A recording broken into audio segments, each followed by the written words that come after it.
You're about to watch one of the most influential thinkers of the 21st century, the man who virtually founded the personal development and self-help industry, and in the process, transformed our understanding of the human mind. His name is Richard Bandler. As the co-creator of neuro-linguistic programming, or NLP, he's improved the lives of millions across the world through his seminars and self-help products. His works have been translated into over 20 languages, and his books, CDs and DVDs regularly top the self-help charts.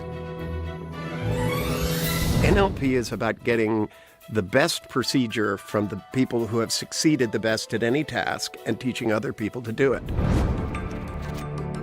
It's about having lessons that tell you how to design the inside of your head just like you would design the inside of a room.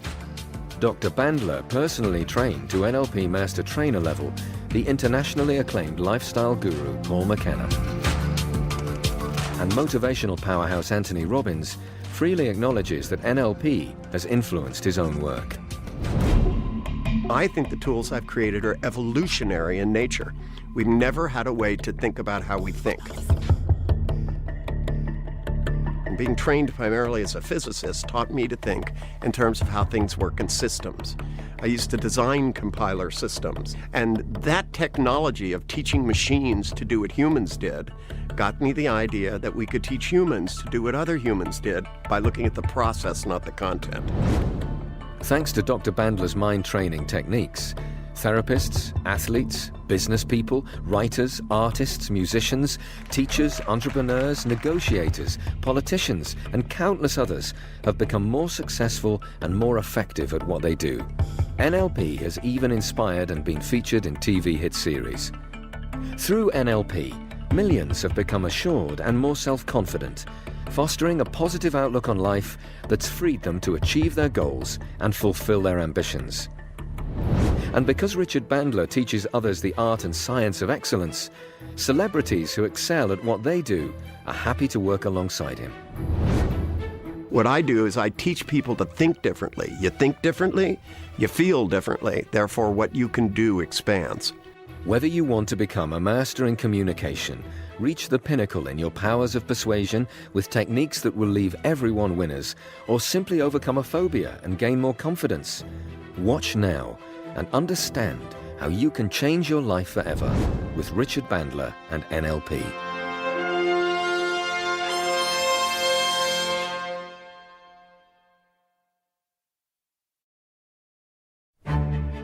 Neuro-linguistic programming has proved a successful technique to turn around people's lives in a positive way. One area where it has shown astonishing results is in dealing with phobias. A phobia is an overwhelmingly intense feeling response. Typically, it's one step beyond anxiety, where objects or the thought of the objects prevent people from being able to function. People become immobilized. People can't get in elevators. People can't fly. People get in an airplane and they're afraid. They have anxiety. People who can't get in the airplane are afraid. People today that I'll use are people that can't do things, and they'll be able to do them. I have claustrophobia. My phobia is snakes. I really, really don't like spiders. I can have a whole evening ruined by seeing a spider, as if someone had come in to mug me or something. You know, the heartbeat. And I don't want that anymore. Today, the co-founder of NLP, Richard Bandler, is holding a seminar for people with all sorts of phobias. Some of these have been paralyzed with fear all of their lives, but now all of that is about to change. To cure my phobia, I think it would make me feel like relief because I don't have to think about it in a negative way anymore. Good morning. Guess what today is? Phobia Day, which is badly named. It's not a day to acquire phobias, but if you want one, I could probably do that too. You see, part of the reason I like to have this day where we do things is to me, part of NLP is about strategies, and some strategies are about motivating yourself, and some strategies are about making decisions.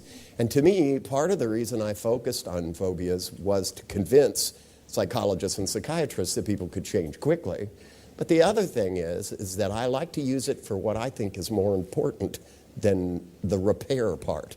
See, therapists, when they come to my class, are looking for a better way to repair people. When they learn to cure a phobia, they go back and they cure as many phobias as they can, but they miss the big picture, and I don't want you guys to. The big picture is the question. For example, I know some of you have phobias in here. I know some of you went upstairs and they filmed you being nervous about it. Some of you were freaking out because you thought the snakes were going to be upstairs, right? And they hadn't even gotten here yet. The snakes were on the tube riding here, you know, and the snake was going, oh God, another day of 100 people staring at me. I just don't know if I can take it anymore, you know. And meanwhile, you're upstairs freaking out.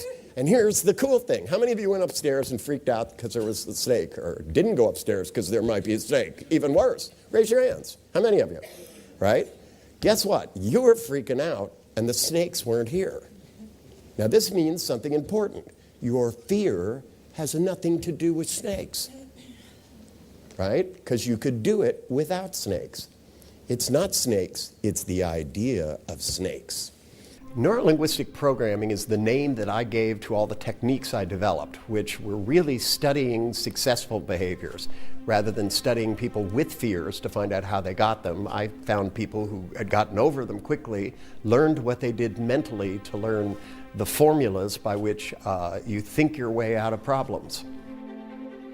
I just get really anxious. Fear, it's fear. I had really bad panic attacks. I know if I can get rid of my fear of spiders, I could conquer anything else.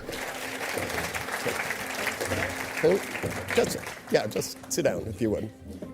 It's a really important part of the human experience when you get to the point where you become intolerant of your inability to do something. Every great musician I've ever interviewed, every great artist tells me, they go, well, you know, I was really stuck doing the same kind of thing and I just went, I can do better than this. And they get this thing where I'm not going to get stuck in this rut, I'm going to improve. See, if you were running a school to teach people to be afraid of spiders, okay, and you were the world's expert on this, what would you have to teach them to do inside their head? See, all I had to do is ask about upstairs, and you made certain pictures, talked to yourself in a certain tone of voice, and then created. When you did this. What? When you did that, like. I'm very good at it. Yeah, too. that was send the shiver like right down. Oh yeah. So yeah, but before you got the shiver, what did you do to get the shiver? I thought of a spider. Okay, you I thought had to think of it. Yeah. Okay, and where's the picture of the spider in your head? Point to it with your finger. It's right there. Front, yeah. Okay, how big is the spider in the picture, by the way? Big plate size, sort of. Plate-sized spider. Okay. You know, big one with long legs. Okay, so you have a spider this big and this close. Well, a little further away because I won't get that close. You know, even it's just a fucking picture in your head. You're the one making it. You pointed and said the picture was right here and that the spider was that big. But it's further. Okay, so it's a little further away, but it's pretty big. Okay. Yeah.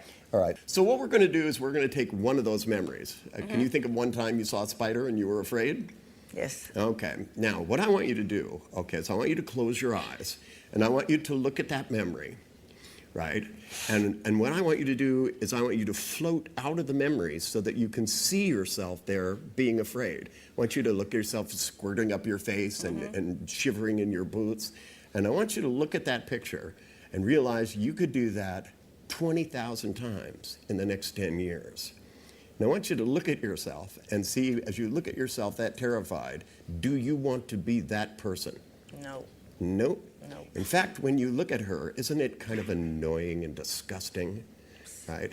So look at her, looking at the spider, and then what I want you to do is to float out of your body here in the chair and look at yourself sitting here pissed off, looking at yourself over there terrified. Now, I want you to sit there calmly, and I want you to run the whole memory forward so that you see yourself jumping around, being afraid of the spider, sitting here, being disgusted, looking at yourself, being afraid of the spider. And I want you to kind of sit in the balcony and watch the two of you calmly as you go through this memory. Now, once you get to the end, I want you to slip now back into your body, right? And then what we're going to do is we're going to jump to the end of the memory, okay? And I want you to step inside the memory, and I want you to run it backwards so that the spider moves backwards until the spider is gone. Yeah. Now, oddly enough, these two mental shifts in perception, right? Because here's the trick to the whole thing. While you were sitting there disgusted at Lydia being afraid of the spiders, you were looking at a spider without being afraid. Step one. See? Because as soon as you change your point of view, your brain begins to recode. Now, what I want you to do is I want you to open your eyes and look at my finger, okay? Just look at my finger. Okay, I'm going to bring it around here. Turn your head a little bit. It's okay. Turn your head. Look at me. Because you see, I want the learning and the understandings about spiders, which is going to generalize to everything. You've already now looked at an image that scared you before, and it didn't scare you. Right. Okay. Now, this means your brain is about ready to learn something. And as long as you're looking at that finger, your peripheral vision, that's right, is just about ready to go sleep. And I want you to go inside, and I want you to feel good. Now, you remember that tingling that went up your arms, right? What we're going to do is I notice which way you moved your fingers, because it started in one place on your arm and moved to the other place. And I want you to start at the end of that feeling, and I want you to feel it move in the opposite direction. And literally take your feelings, the way you were frightened, and run them in reverse. Because when you spin feelings that are scared in an opposite direction, what happens is you get the opposite feeling. You got it spinning? Okay, now spin it faster, and spin it faster, and spin it faster still. Now, I want you to keep that feeling spinning, and I want you to open your eyes, because you and I are going to talk, okay? Now, what if I told you there was a big spider the size of my hand, and it was going to come in the room?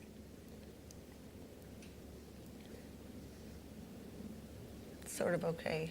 Sort of okay. All right. Tina! Oh, Tina! I'm gonna put my glasses on. I need them for distance. Or should I leave them off? Okay. Also, Tina's in a box, but Okay. that's just for now. Okay. Take a deep breath. Now remember, you have to look, okay, and you have to look. Does what you see scare you? Yeah, I can feel. Okay. Now close your eyes, right? Notice which way the fear is spinning. Is it tumbling forward? It's falling back. Okay. Now, spin it a little faster so you get a little more scared. Okay. And then slow it down and spin it in the opposite direction and keep your eye on the prize. Do you want to be a self-confident person who can do what they want in life? Yes. Right? And then you remember, when you looked at a memory and stepped outside of it and saw yourself being afraid, you didn't like it. Right?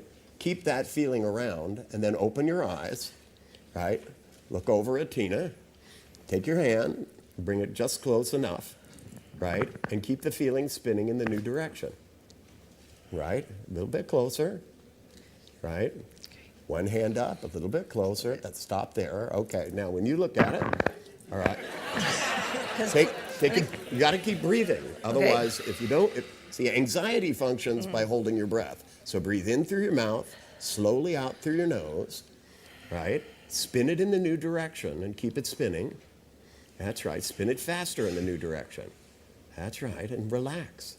It's in a plastic fucking box, right? And then float out of yourself. Close your eyes for a minute. Float out of yourself. Look at yourself being afraid and say to yourself, this is fucking stupid. I'm sick of this, right? Then float back in, open your eyes, signal her a little closer.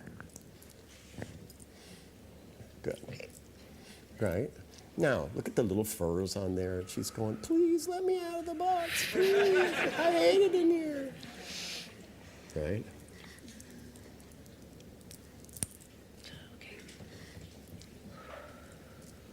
Okay. Now, let me just ask you, just right now. Let me just ask you a question. My guess is 15 minutes ago, you would have never thought you could do this. No. Right? Are you proud of yourself? Yes, You should be. I am. I just want you to have a nice, good look and look really close. Take a deep breath, right? Put your finger up there. Don't you want to be the girl that can put her finger up there? Cool, huh? Now, you're doing something you didn't believe you could do, right? You're doing something that outside of the world. So close your eyes and think for a moment inside what this means about you and the entire rest of your life. If you walk into a room and there's a spider on the wall, you don't have to freak out ever again. Also, if there's anything in your life that you think is impossible, you'll go, I was wrong about myself once. I can be wrong this time. So I tell you what, take a deep breath and smile and take a long look at what Tina did for you. She's cute, isn't she? At least she's still. That's kind of good, you know. Well, that's because we haven't opened the box yet. Ah, the air. Okay. Yeah. Well, she's got air. We're not, see, it has holes in the top. We're not going to try and kill Tina. There she goes. Yeah. It's a she. Richard, you're making me crazy, baby. There you go. Even the idea that there might be a spider was more than she could bear, let alone. So the idea that she could put her finger right next to one and be calm was incomprehensible. Now, Carolyn, would you come up here and sit next to her?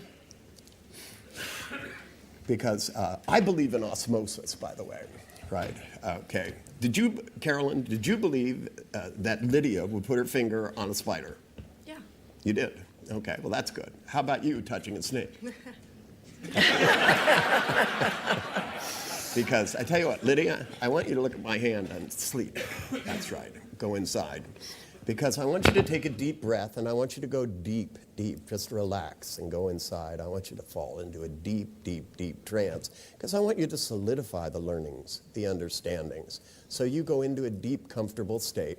Because I want to talk to Carolyn. You see, Carolyn, this is the way it works. This seminar is about making changes in your life and also knowing that everybody can. Now, you believe that she could, but the idea for yourself seems more difficult, of course, right? Okay. If I saw a snake in the room now, I would be really scared and anxious, and I feel like probably I would pass out. Yeah, if I could touch a snake or get close to it, I think it would make me feel like relief. I'll probably be able to go on holiday to places where I didn't think of it before. Sleep. Now, because what I want you to do is to go inside, and I want you to take a look at yourself being afraid for the last time. I want you to see yourself with your pictures of snakes being terrified, and I want you to look at yourself being afraid, and I want you to make the picture big, and I want you to see yourself being nervous and being scared until you look at yourself and you think to yourself, enough is enough. I shouldn't be that nervous of this. It shouldn't scare me that much. It's not like some venomous python that's going to get me. We're not in a dangerous situation. You were scared just from a picture of a snake. You were scared from an idea of a snake. And actually, they're quite lovely, you know, because we have a beautiful snake here, a big, giant, beautiful snake, you see. And if you keep looking at yourself being afraid, while you're looking at yourself, your brain is already changing. Because when you look at yourself being afraid and you think, I'm tired of this, I want the prize that's at the other end of the line. I want the prize that says, if I can do this, I can do anything. Because it means that you can take control of your internal processes. So Carolyn, go and find a memory where you were afraid of a snake. Whether it was there or not doesn't matter. The memory is there. Float out of the memory and watch yourself being afraid and say to yourself, that's just fucking stupid. I'm tired of this. Just fucking fed up. Because they always say you're going to look back and laugh. My policy is why wait. Because if you don't wait, Carolyn, if you start laughing now, and I do want you to laugh a little bit more, even more. Come on, bigger laugh, a little giggling, that kind of giggling. Now, while you're laughing at this, take that feeling of laughter and start to spin it in your body faster and faster and tell yourself, I can do this, right? Because if you stop and instead make a picture where you see yourself looking at a big snake, not being afraid. Now, if you see what you'd look like if you weren't afraid, the question is, do you want to be that girl, the one that's strong? You have to look at that picture and yearn for it, because you're not there yet. I want you to look at the picture and go, I want to be her. I want to be the one that's not afraid. I want to be the one that can do things. I want to be the girl with personal power.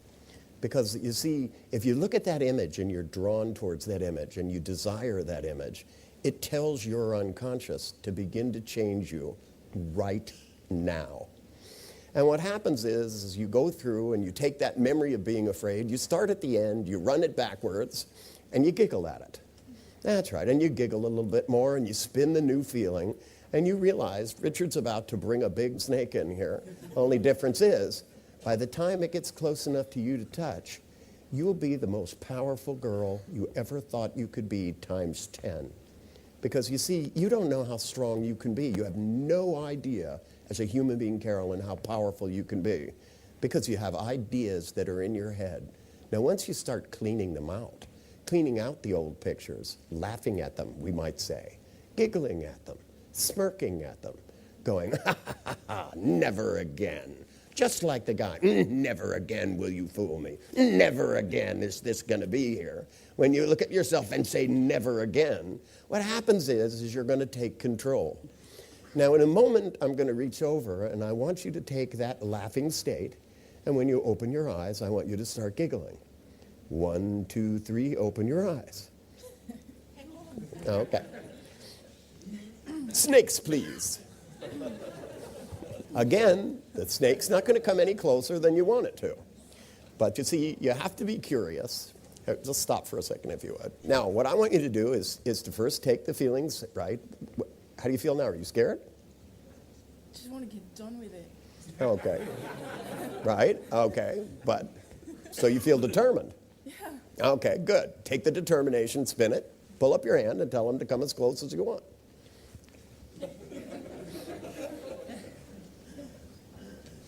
Oh, okay, a little bit more. Okay, that's good. Now look at the pretty colors in the scales. Can you see them clearly? Okay, now what I want you to figure out is how close you can get, because I want you to be able to reach out, touch that snake. So take a deep breath, come a little bit closer, and look at it real carefully. First you have to look at something, right? You have to look at the skin, look at where it is. Take a deep breath, spin your feelings in the opposite direction, open your eyes, and reach your hand down. I want to do it underneath because it scared me the most, really. I beg your pardon? I want to touch the white stuff there. Okay. It's really ugly. Now you want to touch the white stuff. She's a belly rubber. Cool, huh? Right. But you don't have to do this every day. It's not like you don't have to take his job. He likes this. Freud would have something to say about that. Yeah. Okay, close your eyes. That's all right. You can go. Close your eyes and go inside and realize both Carolyn and Lydia have now done something that 10 minutes ago they said was impossible. Richard really helped me to control the bad feeling and actually just get like sort of a neutral feeling about snakes or phobia of snakes. It was just not affecting me at all anymore. The point of this is real simple, to go inside your brain now and to realize if you could face this fear so easily and so quickly, you can face all the rest of them this way. Because, you know, how many times are you going to encounter a snake in life or a magazine picture of a snake? Not that many. But there are bigger things in life you have to face. And if you can shift your brain like this so quickly, what this means is you can shift your brain about anything. So I want you two girls to think about what's more important. What haven't you faced in your life? What haven't you believed in yourself enough? Because the one thing you should build out of this is a belief that you can do things that you didn't think were possible. So therefore, you haven't been thinking about them. You haven't been thinking about how much you can accomplish in life, how deeply you can lay in love, how good you can make kisses, all the things in life that make it worthwhile. See, I know people that go, oh, I can't do this, I can't do this, so they never try. They never play music, they never draw, they don't write poetry, they don't write books. They don't do anything with abandonment, and most of them don't even try to do it at all. And if they do try, they do it just a little bit, and they go, oh, I'm not perfect at it. Excuse me, Mozart didn't start out perfect at piano. The first time he played scales, he must have had problems too. Now, maybe by the time he was 12, he was a genius, but he didn't do a lot else either. The truth is if you do things with passion, then you'll get passionate results. So I want both of you to go inside your mind and think of what you're going to be more passionate about trying. right now, and I want you to smile while you do it, Lydia. Smiling is really an important part of the process. When you connect big, shiny smiles with things, what happens is you become attracted to them. And once you discover you can do things you didn't think you can do, what it means is you should start doing things that are more worthwhile. So I want you both to take a deep breath, really deep breath, hold it for a second, and when you let it out, I'm going to count 1, and I want you to wake up on 3, 2, eyes open, and this will only stay with you for the rest of your life. People become happier, they become more functional, they become more successful. What more could you ask from a seminar? So your choice is to go to therapy and whine about it for years, sit home and live in it for years, or do something about it. I remember having to get in the back, it was about 15 years ago, in the back of someone's car because there was, 4 of us and I had to get in the back. And I got in the back and they put the seat down and I literally rammed the seat, completely forward and said, get me out of this car, get me out of this car, went into a blind panic. But it's actually got progressively worse as I've got older. Not being able to breathe, clammy hands, just like real sort of shortness of breath, and then my head starts to sort of literally spin with all the possible eventualities of what could go wrong. So you have a life-size picture of this closet door closing in your face. Yeah. Right, and and as the closet door closes, you don't go inside your head and say, "Oh, I'll be safe here in the dark where no one can see me." So as the door's closed, you say something about, "I have to get out of here," or something. I can't breathe. And you say, "I have to get out of here. I can't breathe." Yeah. And you of course say this in calm, serene tonality. No. You don't. No. Okay, what kind of tonality do you use? Like freaky, I am now, scared, I feel, Stephen King type tonality? Just really nervous. So you go, I have to get out of here, just to keep yourself calm, of course, right? Okay.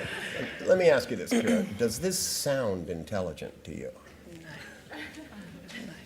No. Okay. All right. Let's try a little experiment, if we would. Okay. Just could you turn your chair a little bit towards me, just so it faces me a little bit? Okay. We're just going to play a little game, okay? This is the one where you look me in the eye and try to stay conscious. Okay, hold your hand up like that if you would. Okay, and all I'm going to do is look you in the eye and I'm going to go like this. And slowly I'm going to go into a relaxed state. Here we go. That's it. There we go. That's right. Now, what happens is when you go into an altered state like this, because I'm good and you just followed me in, it's nice to know you'll follow me places, because I'd like to take you down the trail of having a little bit of sense of humor. So we're going to watch a movie of Kira in the closet. I want you to see Kira in the closet being fucking terrified, playing scary pictures of doors closing on her, right? Playing voices, screaming scary things to her. You could even put in scary music, violins, and feelings rushing up her body, but I want you to see herself doing it. I don't want you to do it. I want you to watch yourself doing it. And it has to be on the outside. Look at yourself doing this. Take a deep breath in, put the picture on the outside. I want you to sit here calmly next to me. Watch her be afraid until it looks silly. You know what silly is, don't you? Okay, I don't want you to step inside the picture. I want you to watch the picture. Just freeze frame it for a minute. Right? Freeze frame the picture, float up out of the side so you're in the balcony, watching Kira here with me, watching the picture over there, being afraid, so that you can stay calm. I want you to be removed. I want you to have a sense of humor. I want you to watch this girl that's been terrified for years, suffering, and I want you to take a deep breath in and say, isn't that kind of silly that she would do that? But you have to keep breathing, otherwise you fall back in the picture. See, and if you jumped off the balcony of a movie into the movie, it wouldn't be any fun. That's why we pay the ticket and stay in our seats, okay? Stay in your seat while the movie is playing.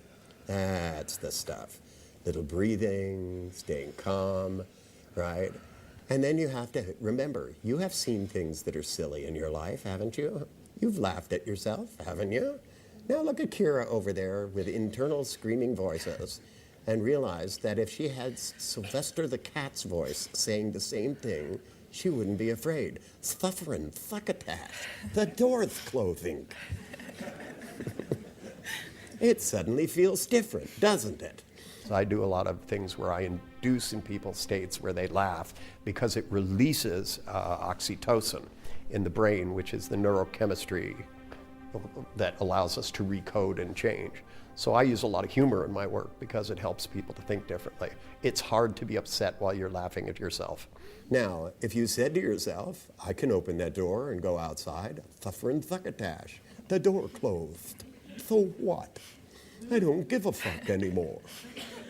If your internal dialogue was pleasant, then you get to be the smiling Kira I'm seeing now. So I want you to look at Kira over there in the first picture, shaking in her boots, and I want you to think to yourself, this is fucking crazy. Enough is enough. Suffering, thuckatash, it's time you stopped it. Listen inside your head. You can talk with Sylvester's the cat's voice now, can't you? Mm-hmm. You could see the doors closing. Only if you're going to see doors closing. See ones with door handles. In fact, you could see until the door closed, let it go totally dark, and you can imagine where the handle is. That's how people walk around when the lights are out. Blind people do it every day, all day long. And they don't even freak out. Because if you have a voice inside your head that says it really doesn't fucking matter, because you could come out of this trance and walk out of this room. If we were sitting here in a small closet, you could open the door and walk outside. It really doesn't fucking matter. What matters is what it means about you as a person. Now, I want you to make a picture of yourself walking into a closet, closing the door for a few minutes, and opening the door and walking out. Would you want to be that girl? Absolutely. Because that girl could do anything. That girl could be anything she wanted to be. She could learn anything she wanted to do. Because you can start to do things with abandonment when you take control. When you take what seems like a worst fear and turn it into nothing. When you realize all you need to do that is the voice of Sylvester the cat. It all seems simpler somehow. Suffering thuckatash, why didn't I think of that? Now, when you look at this girl that you want to be, I want you to make that picture life-size. Right?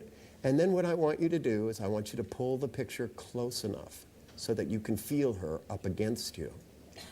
And when you feel her up against you, I want you to see two doors behind her closing. And I want you to feel her come inside you. Because, you see, you've been in the closet all along. You're actually a strong, assertive person.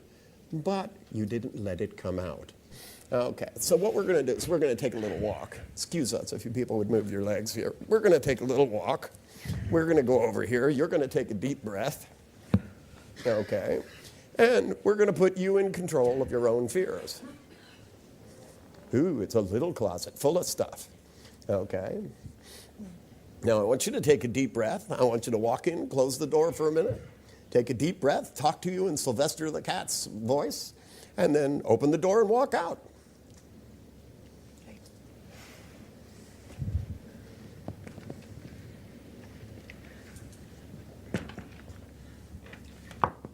Is that right? Yeah. I thought I saw a pretty cat.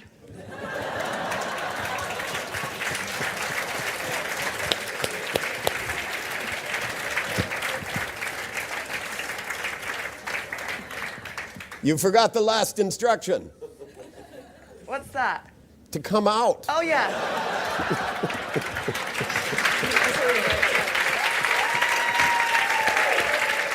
It was an emotional experience because I think there's a lot of layers underneath that it kind of all were brought into that room and actually all disappeared all at the same time. That's why it was so powerful because, you know, I felt that it wasn't, again, just the claustrophobia, it was other aspects of my life where I get kind of stuck in that feeling of panic and I can't move forward. And it's just made me realise that I can do anything, really. You see, the brain is designed to make things familiar. She made it familiar to be afraid of small places. You made it familiar to be afraid of spiders. You didn't even need the spiders, just the thought of a spider was enough. Snakes, all the same things. When you run an old scared memory backwards, it flattens out the neurons, because be it ever so microscopic, those neurocortical pathways know how to go to the right one by size. Billions of them woven together, and that one fear one fires off because it goes up by size from a chemical charge. You run the memory backwards, it flattens it out. Then all you need to do is to replace it. Because here's the trick to personal change. You create a void and fill it with something better, then it doesn't go back to what it was. In fact, it begins to generalize. First, it'll be closets you'll stand in. The next thing you know, first it'll be the top of the snake, then it has to be the bottom. Because your brain automatically goes, what's next? And it begins to find out what this learning is supposed to go with. Oh, it goes with elevators, it goes with this, it goes with dressing rooms and in shops. And, you start to add on all the other places where your new longing, so you look in and you go, I'm a new person here. I'm a new person in the elevator. I'm a new person here. So you don't get to just be proud of what you did, you get proud of who you're becoming. All three of these people believed that never could they do something. In fact, they didn't even consider being able to do it. But what's important is to know that you're wrong about yourself. That when you think that you're not the kind of person that could be happy, you're not the kind of person that could be in love, you're not the kind of person that could be creative, you're not the kind of person that could be successful, you're not the kind of person that could have a good marriage, you're not going to be a good mother. The list goes on and on and on. But the minute you do one thing that proves you're dead wrong about yourself, not only does she not have to be afraid of spiders, she can consider all these other possibilities. With the seminar over, it's time for the delegates to put the NLP techniques Richard has taught them into practice. I think I'm just amazed. Because I think if you're going to hold a spider, hold a big one. Mm-hmm. Happy enough to see. I'll move her on there. Because if it wasn't comfortable, would it move off? Oh yeah, very much so. Yeah. So she likes me. Yeah. There you go. It's Job done. wow. I'm free to go improve and live my life now. I don't cure anybody because I don't think they're sick. Somebody learned to be afraid, it just means they're dependable. All I have to do is get them to be dependable in a new way. I'm a teacher. This is all about education. This is about learning to use your neurology so that you can consciously and unconsciously do what you want to do. Somebody comes to a practitioner seminar, what they do is they learn to have control of their thought processes. You change the way you think, it changes the way you feel, changes what you can do. And I've been at this for 40 years, and I've watched people change their lives in ways most people would never believe. You can put it around. It's okay. Put it yeah. Okay. Let's do it. Wow. Oh boy. Okay.